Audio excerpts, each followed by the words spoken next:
Hello friends, नमस्कार। मैं रोहित कुमार बिंद्रा आप सभी का बहुत बहुत स्वागत करते हैं हमारे और आपके YouTube channel wifi Bindra study में। दोस्तों, आज की इस वीडियो में आपको पढ़ाने वाला हूँ जनरल साइंस के कुछ महत्वपूर्ण प्रश्नों के बारे में जो रेलवे ग्रुप डी एग्जाम के लिए बहुत ही महत्वपूर्ण होने वाला है। ठीक है, यह दोस्तों रेलवे ग्रुप डी एग्जाम में बार बार पूछा गया प्रश्न है। दोस्तों ध्यान से देखिएगा, गजब का प्रश्न है। प्रश्न नंबर पहला पढ़ते हैं, क्या है प्रश्न, ध्यान से देखिएगा। ठीक है, प्रश्न नंबर पहला करा है दोस्तों, ध्वनि के माप की यूनिट क्या है दोस्तों। और इस प्रश्न का जवाब जानने से पहले दोस्तों मैं आपको बता देना चाहता हूं दोस्तों, यह पार्ट नंबर 6 है दोस्तों। इससे पहले हमने पार्ट नंबर 5 तक पढ़ा दिया। इसका प्लेलिस्ट मैंने बनाया दोस्तों, प्लेलिस्ट में जाओ और प्रत्येक वीडियो देखें, आपको पूरा क्लियर समझ में आने लगेगा। ठीक है दोस्तों, स्टार्ट करते हैं। प्रश्न नंबर पहला क्या करा है, ध्वनि के माप की यूनिट क्या है दोस्तों, मतलब इकाई क्या है, मात्रक क्या है दोस्तों। 4 ऑप्शन दे रखा है, ध्यान से देखिएगा। ऑप्शन नंबर ए न्यूटन दिया दोस्तों, डेसिबल, सोन्स, फांस दोस्तों। ठीक है, 4 ऑप्शन दे रखा है, लेकिन दोस्तों इसमें से एक ही आंसर होगा। ठीक है, इसमें से एक ही आंसर होगा दोस्तों। ऑप्शन नंबर कौन सा से होगा, option number B correct answer होगा दोस्तों। याद रखिएगा, ध्वनि की माप का जो यूनिट होगा दोस्तों डेसिबल होता है। डेसिबल में मापा जाता है दोस्तों, डेसिबल में मापा जाता है। इसका राइट आंसर बनेगा दोस्तों डेसिबल। इसका राइट आंसर बनेगा दोस्तों डेसिबल। ठीक है, प्रश्न नंबर दूसरे का आंसर क्या होगा दोस्तों। प्रश्न नंबर दूसरा पढ़ते हैं, ध्यान से देखिएगा। प्रश्न नंबर दूसरा, ध्वनि प्रदूषण को डाट डाट के पदों के अनुसार मापा जाता है दोस्तों।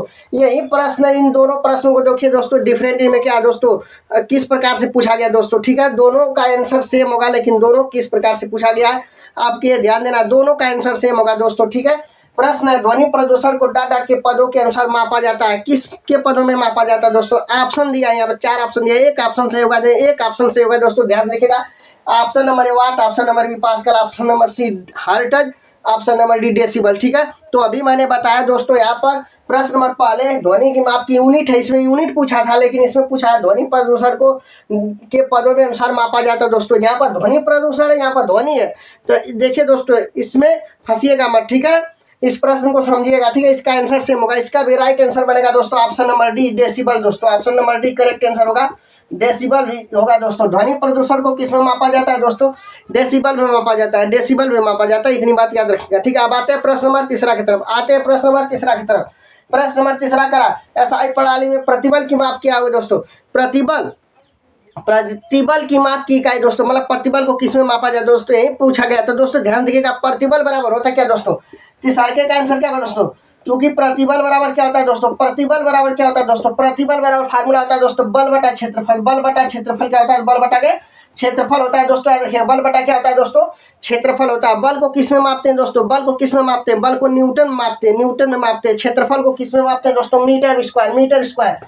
ये होगा न्यूटन बटा मीटर स्क्वायर, डिवाइड करेंगे तो न्यूटन प्रति मीटर स्क्वायर होगा दोस्तों। यही राइट आंसर है। ऑप्शन नंबर कौन सा सही होगा दोस्तों, ऑप्शन नंबर कौन सा सही होगा दोस्तों, option number C correct answer होगा, option number C correct answer होगा दोस्तों। याद रखिएगा, प्रतिबल का जो मात्रक होता है दोस्तों वह न्यूटन प्रति मीटर स्क्वायर होता है दोस्तों। ठीक है, उम्मीद करता हूं प्रश्न तीसरा भी आपके समझ में आ गया। ठीक है, अब आते हैं दोस्तों प्रश्न नंबर 4 की तरफ। ठीक है, हाँ तो दोस्तों अब आते हैं प्रश्न नंबर 4 की तरफ। ठीक है, प्रश्न नंबर 4 क्या, सबसे पहले अपन पढ़ते हैं दोस्तों। ठीक है, ध्यान से देखिएगा, प्रश्न नंबर 4 क्या दोस्तों, करा निम्न को मिलान कीजिए, निम्न को मिलान कीजिए। ध्यान से देखिएगा दोस्तों, 1 नंबर में चुंबकीय फ्लक्स घनत्व, 2 नंबर में स्वप्रेरण और 3 नंबर में चुंबक फ्लक्स दिया। और यहाँ पर टेस्ला, वेबर, हेनरी, मतलब दोस्तों ये यहाँ पर राशियां दी गई है और इधर उनका मात्रक दिया गया है और उसमें मिलान करना है कौन सा इसका किससे मिलान होगा दोस्तों। ठीक है, याद रखिएगा दोस्तों, चुंबकीय फ्लक्स घनत्व जो होता है, ध्यान से देखिएगा यहाँ पर जो चुंबकीय फ्लक्स घनत्व लिखा गया दोस्तों, चुंबकीय फ्लक्स घनत्व इसका जो मात्रक होता है वह टेस्ला होता है। क्या होता है दोस्तों, टेस्ला होता है, इसका मात्रक क्या होता है, टेस्ला होता है। ठीक है, इसके बाद स्वप्रेरण है दोस्तों, स्वप्रेरण जो है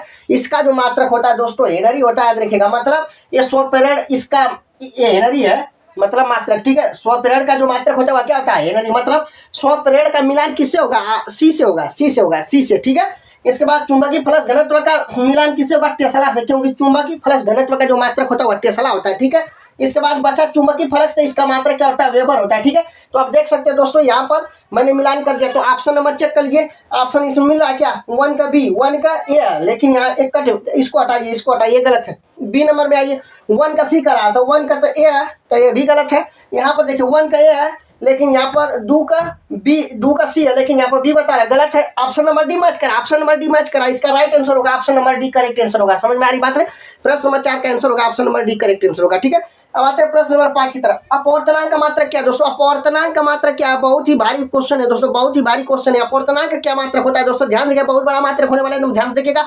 4 ऑप्शन, इसमें से एक ऑप्शन सही होगा दोस्तों, ध्यान देखिएगा। पहला मीटर इनवर्स डायोप्टर, कोई मात्रक नहीं, मीटर प्रति सेकंड। याद रखिएगा, अपवर्तनांक का कोई भी मात्रक नहीं होता, अपवर्तनांक का कोई भी मात्रक नहीं होता दोस्तों। इसका राइट आंसर बनेगा option number C, correct answer होगा दोस्तों। उम्मीद करता हूं प्रश्न 5 आपके समझ में आ गया होगा। ठीक है।